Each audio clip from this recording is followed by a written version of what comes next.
Got a defrosting action going on in the freezer. Got a little build up in there.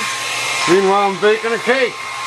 Trick is to see if I can get the freezer defrosted before the cake is ready.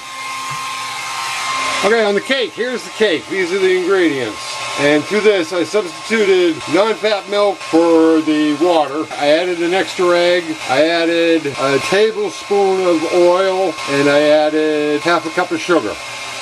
Alrighty! All the ice is busted up, is out. All the ice is out. I've got to dry it out. And we've still got 3:45 to go on the cake. I made it. So we get cake tonight. Dried out, putting it back together, and the cake is out. The toothpick test. It came out clean. It looks good. It's looking more moist. Look at that little baby. So we've got a clean refrigerator, a freezer, and a good cake. Happy day to you.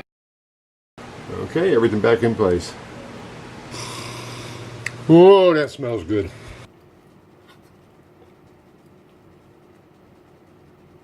Oh my God, this is delicious. We got it. Hey!